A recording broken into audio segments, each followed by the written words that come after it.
Hey guys, welcome back. I'm gonna do a video from DW Food today. It's gonna make me super hungry, I'm sure.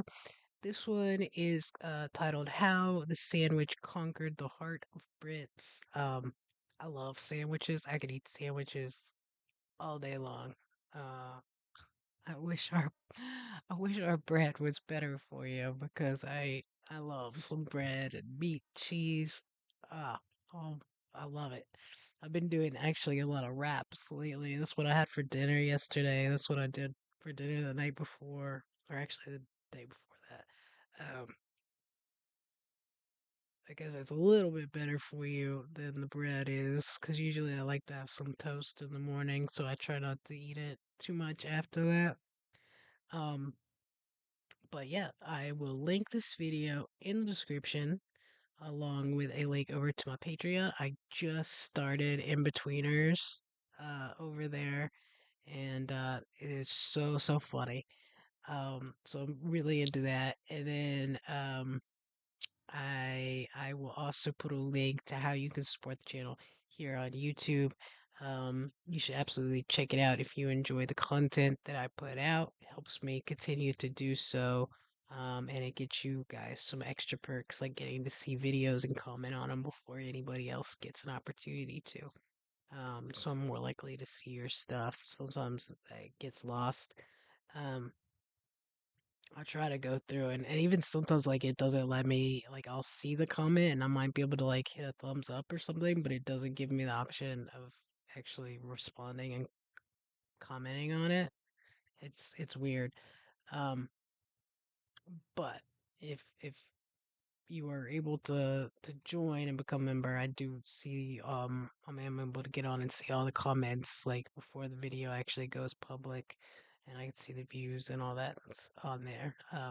Sean, one of the members, he's really great about commenting, and like sometimes I'll miss it if it's somewhere else, but I always see those ones. Um, anyway, if that's something you're interested in, absolutely go check it out. Join, helps me out a ton. Couldn't do this without you guys. But let's go ahead and get into these sandwiches. The common sandwich. Is it a deli specialty or more of a catch-all solution? Either way, in Britain, it's definitely the best seller of best sellers. Let's say four times a week. It's quick and convenient. In my case, it's usually a necessity. I'd probably say it's once a month because I don't come into the office that often, actually. British supermarkets and sandwich shops combined sell about 3.5 billion packaged sandwiches annually. A current favorite is bacon, with ham, cheese, and chicken close behind. I'm very plain. I just like a cheese and ham sandwich, to be honest, yeah. Chicken bacon. That's what I go for normally. It's normally one of the cheapest, so it's best to go for that. Oh, I'm quite a boring guy, so I just like cheese and ham. I like cheese and ham. I don't do usually like I watched a video, I think it was Tesco, and all of the sandwich options you guys had. If we had that and it was like fresh like that, um, I would do it more often. But like the ones that come in that sort of packaging here are like my experience with them is not good. Just it's not good quality meat and cheese, and it usually tastes old. Now if I go into like an actual like grocery store, they'll have in the bakery, they'll have pre-made wrapped sandwiches. And those are awesome. Those are super good. But we don't get them as cheap as you guys do. Like those Tesco prices, and you got like chips and a drink with it. It was a great deal. Now, I will say if you go, there's a couple stores. I think Publix does it. Harris Teeter does it. Um, Honestly, those are the only two I could think of. They have like a sub station, and they'll do different deals for like a different sub every day of the week. And usually those ones you can get chips, a drink, and like a 6-inch sub, and they'll make it there in front of you like you were at Subway or something. But it's really good quality meats, and they do it all. Now those are good. Those are good, and you can usually get those. I think at one time they were like $5.95 or something like that. So those are legit. Those are good. I quite like just your plain ham sandwich and then get some crisps and like salt and vinegar crisps and mush it inside. It's tuna and cucumber mayo. Where did the sandwich get its name? Long ago, the Montague family took the name of the town of Sandwich in southeastern England as their title. John Montague, the 18th century 4th Earl of Sandwich, was so obsessed with gambling he wouldn't even stop to eat. So he had meat placed between two slices of bread, and the sandwich was born. In 2024, Max Hawley published his second book about sandwiches. At his sandwich shop in North London, he's won awards for his original creations. I'm going to show you how to make one of the world's best sandwiches. His special sandwich is made with stewed pork roast, bread, chutney, mayonnaise, matchstick thin French fries, and a fried egg. I wanted Yes. to base the sandwich on a famous plate of food. So ham, egg and chips, which is what this sandwich is the classic British pub lunch. Every good sandwich begins with good bread. It doesn't have to be soft white bread.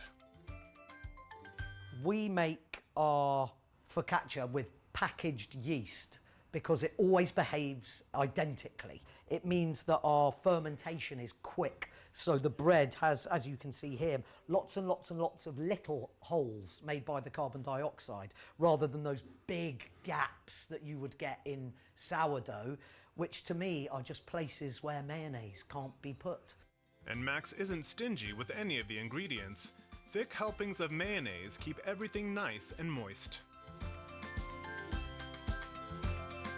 I wouldn't want the mayonnaise. I don't like mayonnaise.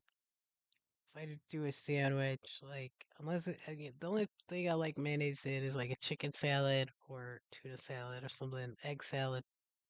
But I don't want to like by itself on my sandwich.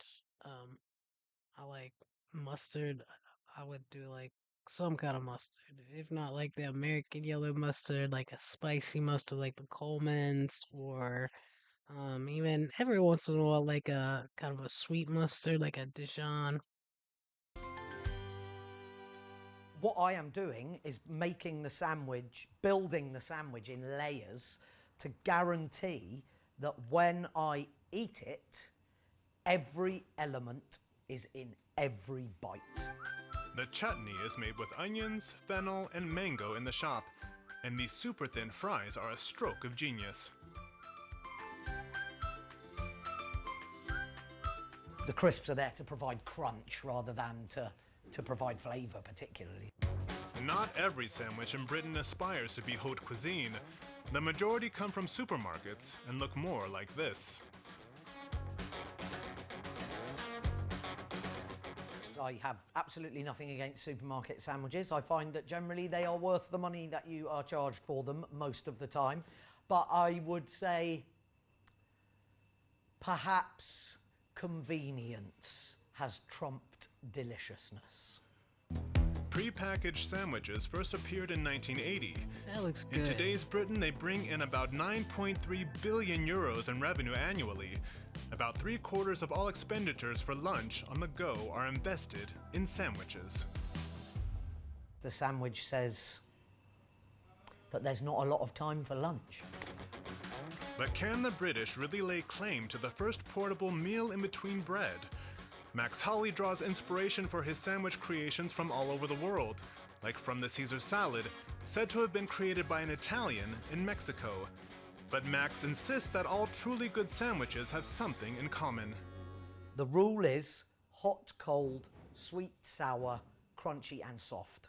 And it is within those three core contrasts that I believe your brain finds deliciousness. Max's sandwich shop does not allow knives and forks on the table. A sandwich has to be held by hand and eaten with a hearty munch, no matter how thickly layered they are.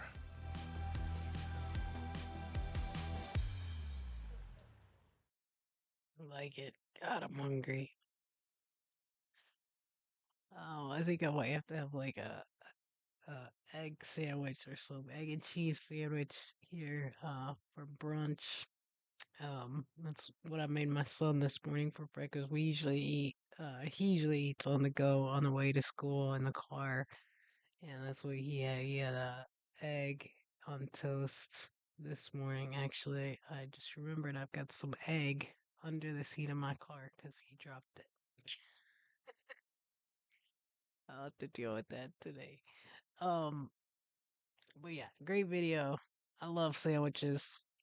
Like you know, like I said, I don't know many Americans that talk about British food being bad. I I have heard that. I have heard it from like one, maybe two Americans. Usually, the place that I hear that from is from British people. And like I said before, like usually it's when they're catering to videos to Americans. So I don't know if they're just kind of catering to the audience and going just leaning into that. Um, but everything I've seen, you guys, the food looks incredible. Like you guys do it up, and your sandwiches look way better than a lot of ours. I'm not saying there's not some great sandwiches here. There absolutely are, 100%. But it definitely depends where you go. And supermarket sandwiches that are in the little plastic containers here do not look as fresh, and they do not taste very fresh. But they don't look as fresh as what you guys have going on there. But great video. I love DW food. Hopefully you guys enjoyed this as well. If you did, hit the like button, hit subscribe, share, hype, all that jazz. And join me later for another video. Thanks, guys.